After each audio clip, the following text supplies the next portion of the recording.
고린도 교회는 고린도 전서와 후서를 읽어보면 문제가 좀 많이 있는 교회였습니다. 교인들끼리 모이다 보면 파당을 짓는 경우가 있는데 이 고린도 교회 안에 이렇게 편가르기가 돼서 나는 바울이 좋다. 그래서 바울파가 있고 나는 지난번에 오셔서 부흥 집회 인도한 베드로가 좋다. 그래서 게바파라고 파가 있어요. 무슨 소리냐? 지금 담임 목사님이 최고로 좋다. 아볼로파가 이렇게 있고 무슨 소리냐? 예수님이 최고지. 예수파도 있었어요. 이 파당이 져가지고 교인들끼리 계속 분쟁이 있었어요. 참 고린도 교회가 이 분쟁 때문에 너무 고생을 하고 있었습니다. 두 번째 이 고린도 교회의 문제가 중에 하나가 뭐냐면 이 고린도 교인들은 우상 숭배를 한 그 우상 앞에다가 제물로 바쳤던 것들이 전부 정육점에 걸려서 고기를 판매하는데 이 우상에게 제물로 바쳤던 고기를 사서 먹는 게 괜찮냐 안 하냐. 그거를 가지고 먹어도 된다는 파하고 먹으면 안 된다는 파가 있어 싸우는 거예요. 그러니까 먹어도 괜찮다. 무슨 뭐 우상 숭배했던 음식이라고 우상이 달라붙는 것도 아니고 먹으면 어떠냐. 믿음이 강해서 먹는 사람도 있고 무슨 소리냐. 제사 음식을 어떻게 먹으면 되냐. 믿는 사람이. 못 먹는 사람도 있는 거잖아요. 이 문제 가지고 교인들이 막 다퉜어요. 세 번째 문제가 교인들이 성령의 은사들을 다 받았어요. 방언 은사도 받고 예언 은사도 받고 능력 행함의 은사도 받고 병 고치는 은사도 받고 뭐 은사들을 여러 가지 받았는데 이분들끼리 은사 가지고 싸우는 거예요. 네가 막 침을 튀겨가면서 막 따따따따 또 하는데 그건 무슨 그게 뭐 하는 거냐? 그리고 비판하는 사람들이 있는가 반면에 이쪽에 있는 분들 네가 예언한 거 다 맞냐? 너 예언하는 거 성령의 역사가 맞냐? 이러면서 서로 싸우는 거예요. 이런 문제들이 있었어요. 네 번째 문제가 뭐냐? 교인들이 부활을 안 믿는 사람들이 점점 많아지는 거예요. 예수님 부활도 안 믿고 예수님이 부활했기에 예수 믿는 우리들도 부활한다는 걸 믿어야 되는데 그걸 못 믿는 거예요. 그걸 자꾸만 옆에서 이 가짜 뉴스를 퍼뜨리는 사람들처럼 계속 나쁘게 이야기하는 이단 사상을 가진 사람들의 말에 교인들이 현혹이 되는 거예요. 이런 여러 가지 문제를 고민하다가 사도 바울이 붓을 들어서 편지를 보낸 게 고린도 전서예요. 이 고린도 전서. 이 고린도 전서의 1장부터 쭉 보면 나는 심었고 아볼로는 물을 주었으되 오직 자라나게 하시는 분은 하나님이다. 무슨 게바파가 있고 바울파가 있고 무슨 뭐 아볼로파가 있고 그런 파가 어딨냐. 우리는 하나다. 우리는 그저 한 몸 한 지체다. 그렇게 이야기를 해 주지요. 두 번째 우상제물 얘기를 해요. 어떤 사람은 우상 앞에 절한 음식 먹으면 안 된다는 사람이 있고 먹어도 된다는 사람들이 있다. 이걸 가지고 싸울 필요가 없다. 만약에 저쪽 사람이 야, 너 그거 우상제물인데 먹으면 되냐? 그거 안 되지. 그럼 안 먹으면 될 거고. 저쪽에서 야, 이거 뭐 너무 맛있다. 맛있게 먹자. 그러면 같이 먹으면 되는 거지. 그 양심에 물어서 먹어라. 이렇게 얘기를 합니다. 양심에 의해서 괜찮으면 먹는 거고 안 먹는 거지. 저 사람을 위해서 안 먹을 뿐인 거지. 양심에 물어 먹어라. 이렇게 얘기를 합니다. 세 번째, 은사는 여러 가지가 있다.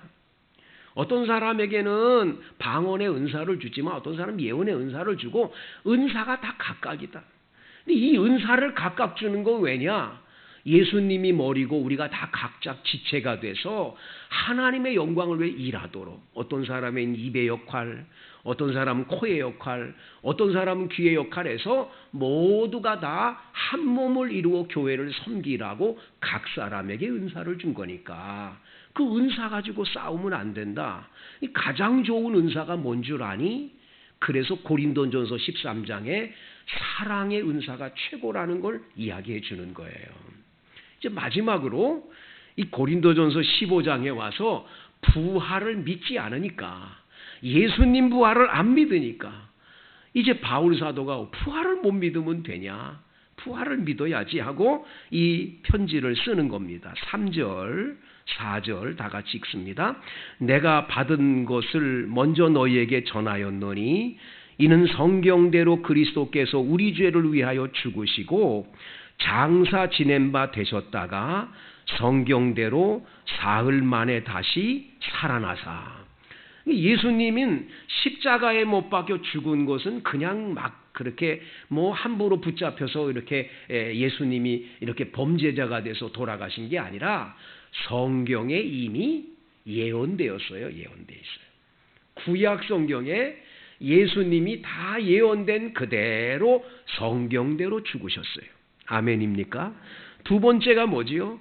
성경대로 어떻게 했습니까? 부활하셨어요. 성경 말씀에 기록된 대로 부활하셨어요. 자, 예수님이 성경 말씀대로 돌아가셨고 성경 말씀대로 부활했기 때문에 성경 말씀에 기록된 대로 예수님이야말로 진정한 그리스도이시고 메시아라는 걸 얘기하는 거예요.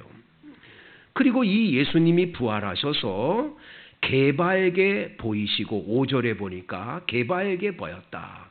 게바는 베드로의 다른 이름이지요. 예수님 제자 베드로가 부활하신 예수님을 만나봤어요. 그뿐이 아니지요. 12 제자에게도 나타나셨습니다. 6절에 보면 그 후에 500여 형제에게 일시에 보이셨어요. 일시에. 똑같은 시간에 500명이 앉아있는 자리에 예수님이 딱 부활하신 예수님이 나타나셨어요. 그 500명이 부활하신 주님을 만났는데 그 중에 지금까지 대다수가 살아있고, 부활하신 예수님을 목격한 사람이 이 고린도전서를 기록할 때 대다수가 살아있었어요. 그리고 어떤 사람들은 잠들었다. 죽었다고 표현 안 하고 잠들었다고 표현한 것을 주목하시기를 바랍니다. 그 후에 야고보에게 보이셨습니다. 야고보는 예수님 제자 야고보가 아니고 예수님 형제 야고보입니다. 예수님을 형이라고 따라다닌 형인데 저분은 메시아가 아닌데 이상하게 우리 집에서 같이 어렸을 때부터 자랐는데 저분이 왜 갑자기 그리스도라고 그러시지? 이러고 안 믿었던 거예요. 근데 믿지를 않았는데 예수님이 십자가에 못 박혀 분명히 돌아가셨고 장례식 치른 것도 봤는데 3일 만에 부활하신 거예요. 부활하신 예수님을 만나고 나니까 우리 형이 아니었어. 이분은 진짜 하나님의 아들 메시아였어. 이렇게 믿게 돼서 이 야고보가 초대 예루살렘 교회의 감독, 담임 목사님이 돼서 평생 목회를 하신 걸 성경이 보여줍니다. 그리고 야고보서라고 하는 성경을 이분이 쓴 분이에요. 자, 이분에게 나타났습니다. 그 후에 모든 사도에게 나타났고 맨 나중에는 만삭되지 못하여 난 자 같은 내게도 보였다. 바로 바울에게도 나타나셨음을 말해주는 거죠.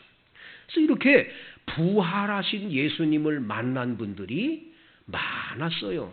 그래서 예수님의 부활은 절대로 부인할 수가 없는 역사적 완벽한 사건인 줄로 믿습니다. 만약에 성경 마태복음 28장에 나와 있는데 도적설이 있어요. 도적설. 예수님 그 시체를 몰래 도적질해서 딴 데다 놓고는 예수님 부활했다. 이렇게 제자들이 지금 말하고 있다고 소문을 퍼뜨린 사람들이 있어요. 여러분, 그 도적설이 맞냐 안 맞냐는 뭘로 보면 아냐면 제자들 가운데 부활하신 예수님을 만난 제자 가운데 예수님의 이 부활을 증거하고 전하다가 모두가 다 순교를 했어요. 다 순교를 당해요. 여러분, 사람이요, 거짓말을 지어내서 서로 맞추잖아요. 그게 끝까지 가는 게 없어요. 죽음 앞에 가면 다 그건 사라져 버리는 거예요. 여러분 잘 아는 대로 닉슨 대통령이 미국 대통령으로 있을 때 워터게이트 사건이 있었잖아요. 찰스 콜린이라고 하는 분이 여러 사람과 함께 모의를 해가지고 이 도청장치를 이렇게 한 그 사건이 나중에 다 백일화에 드러나서 걸려들어서 이분들이 다 감옥에 가게 되게 됩니다. 근데 딱 붙잡아가지고 딱 잡힐 때 이분들이 모여가지고 지금 포위망이 가까이 와서 우리 다 잡히게 됐다. 우리 어떡할까? 경찰 앞에 가면 이렇게 말하고 이렇게 말하고 이렇게 말하자. 전부 각본을 짜가지고 연습을 몇 번이고 하고 이제 그 사람들이 간 거예요. 딱 가서 경찰에 앉았는데 세상에 그 짠 말들이 아무 소용없는 게 모두가 말이 다 안 맞고 다 안 되는 거예요. 그게 다 잡히거든요. 찰스 콜린은 나중에 감옥 안에서 회개하고 예수를 믿었거든요. 이분이 예수 영접한 다음에 성경을 읽다가 깨달은 게 뭐냐. 예수님 제자들이 예수님의 시체를 도적질해가지고 예수님 부활했다 하고 거짓말을 했다면 이 제자들 가운데 몇 사람이라도 분명히 말이 안 맞고 마지막에 가면 어떻게 되냐? 분명히 거짓이 드러났을 거라는 거예요. 근데 안 드러난 거, 모든 것이 완벽하게 드러나지 않고 모두가 다 목숨을 바쳐서 부활을 증거한 하나님의 자녀들을 보면 이것은 진리요 확실한 역사적인 사건으로 믿어야만 할 수밖에 없다는 거예요. 여러분 확실하게 예수님 부활을 믿어야 할 줄로 믿습니다. 두 번째, 그럼 예수님의 부활이 왜 중요하냐 이거예요. 예수님 부활이 뭐 이렇게 중요해요? 예수님 다시 살아났습니다. 아멘. 믿습니다. 끝이에요? 그 왜 중요한 거예요? 여러분 예수님의 부활을 우리가 중요시 여겨야 될 게 두 가지 큰 게 있어요. 첫째가 뭐냐?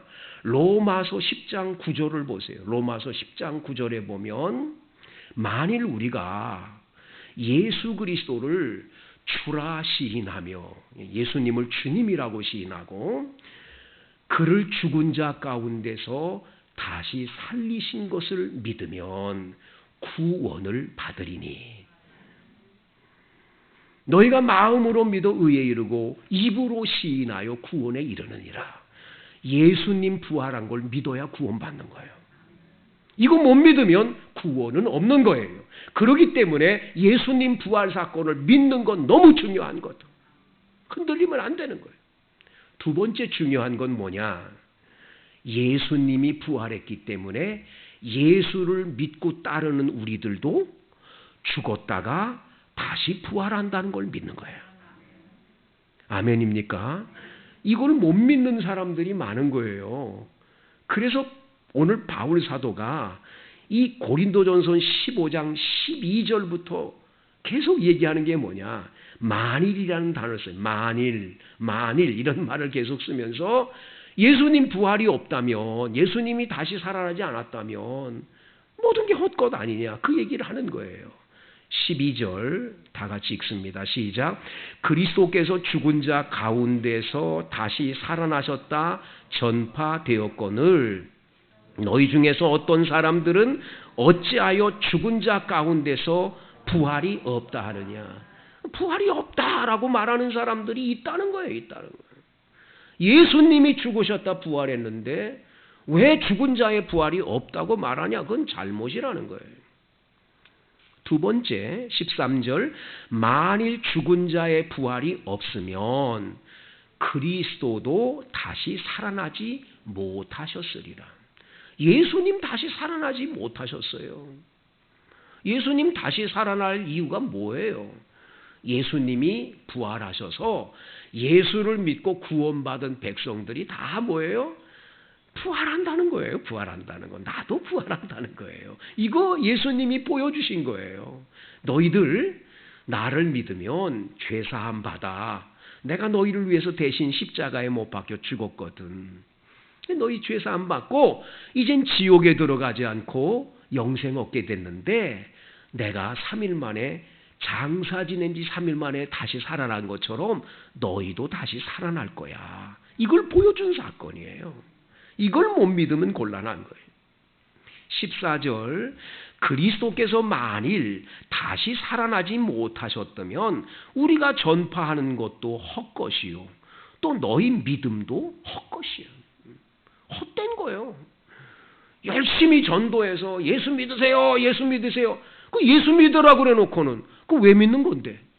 이 땅에서 잘 살다가 죽어서 끝났다. 왜 믿어 그렇게? 그러려고 믿는 게 아니지. 죽었다가 다시 부활해 영원히 사는 영생이 있으니까 믿는 거지. 그거를 못 믿으면서 뭘 예수를 믿고 전도하냐는 그건 아니라는 거죠. 전도도 가짜고 믿음도 다 헛것이 되는 거예요. 예수님 부활을 못 믿고 내 부활을 못 믿다면 다 헛것인 거예요. 아무것도 아닌 거예요.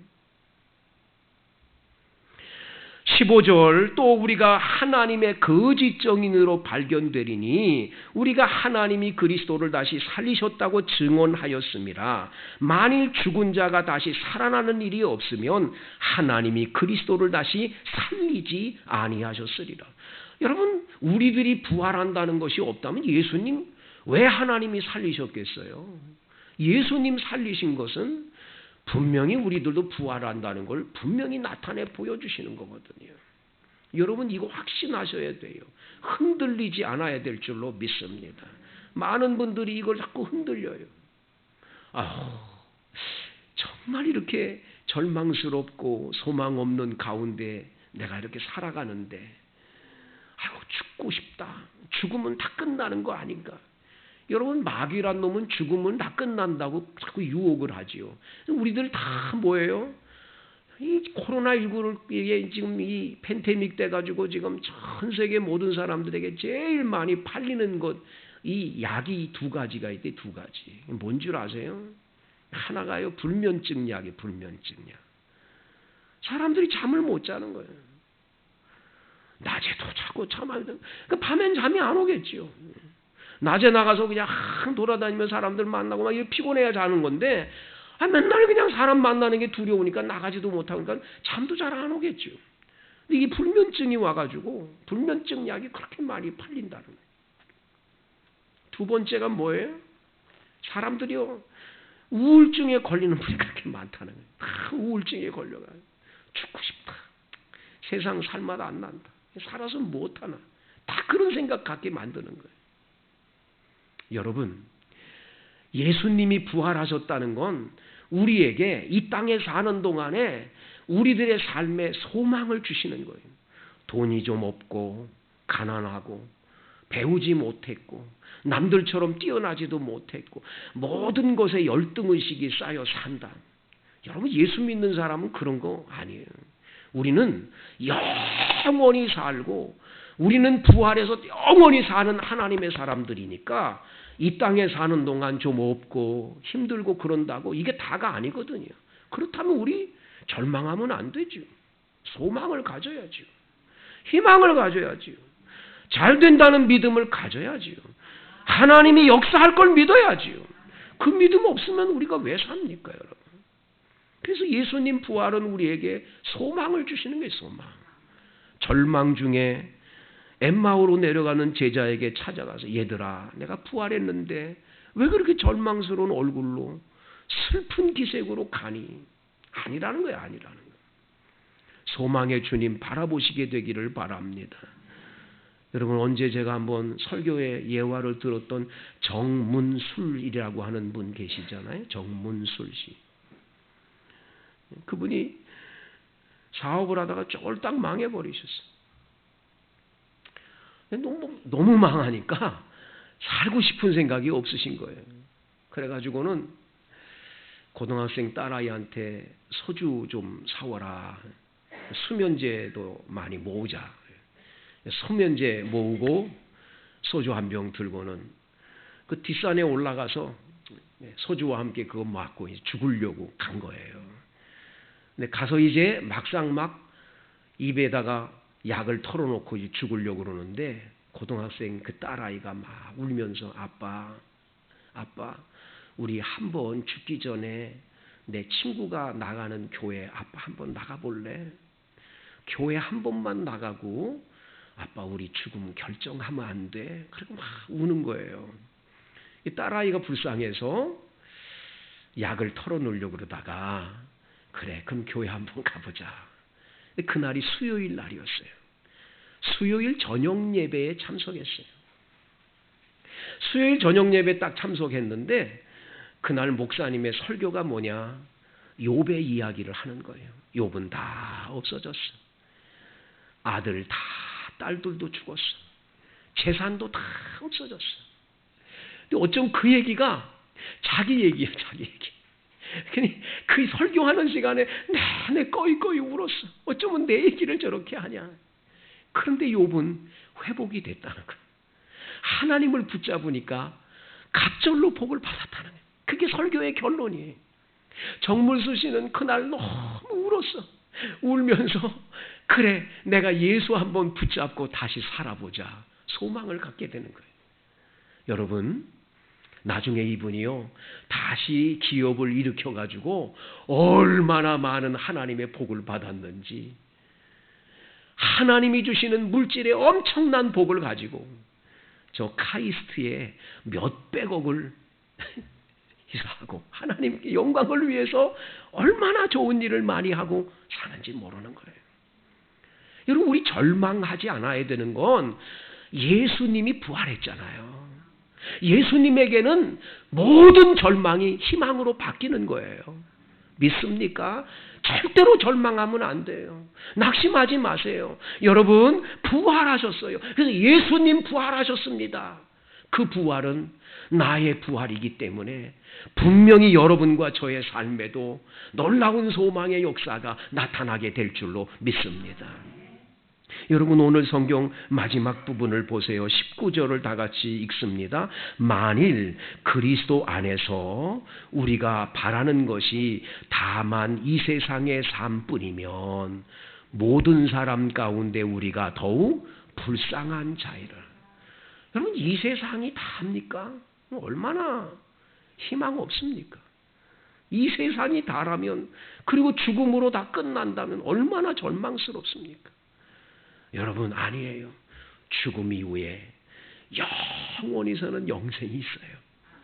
우리는 부활해서 영원히 사는 이 영원히 사는 영생의 축복이 있는 거예요. 이 땅에선 좀 가난할 수 있어요. 어려울 수 있어요. 절망할 수 있어요.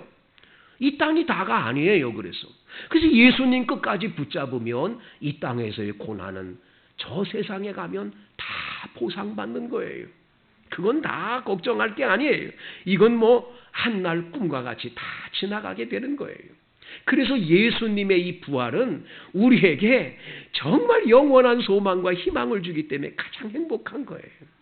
예수 믿는 우리는 그래서 이 땅에 사는 동안 절대로 낙심천만할 필요 없다는 걸 기억하시기를 바랍니다. 어느 한 고등학생, 여학생이 있었는데 아버지가 세상을 일찍 떠났어요.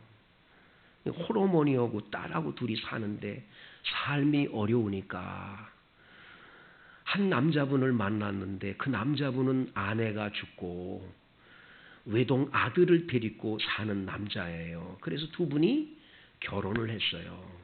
재혼을 해서 살게 된 거죠. 근데 이 고등학교 다니는 여학생 아이가 새아빠를 만났는데 하나도 재미가 없는 거예요. 옛날 돌아가신 아빠 생각만 나고 엄마는 너무 이 아빠하고 행복하게 사는 것 같은데 나는 왜 행복지를 못하고 아빠 엄마에게 사랑도 못 받고 나는 너무 외롭다.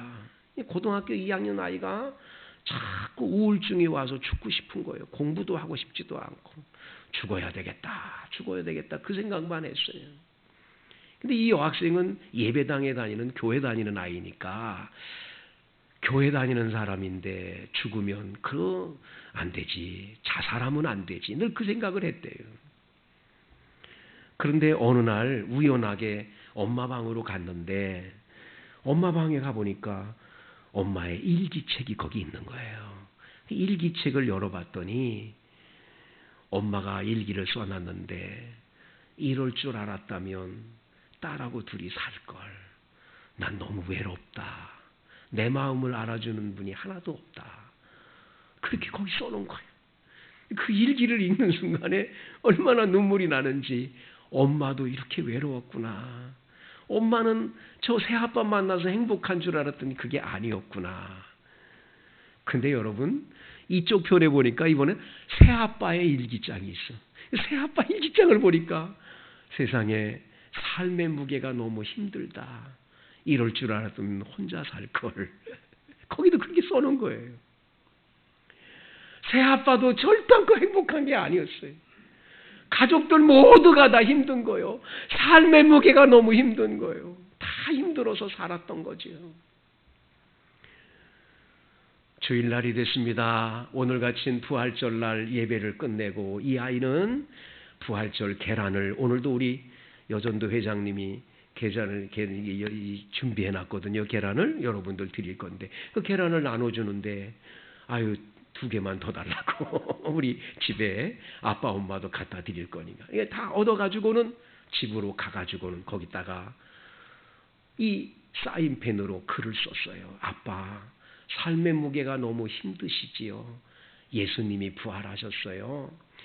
아빠의 그 무거운 짐 예수님께 다 맡기며 제가 열심히 기도해 드릴게 힘내세요. 엄마가 얼마나 외로우셨어요. 내가 이제 엄마의 친구가 되어드리고 엄마의 말벗이 되어드릴게요. 엄마 힘내세요.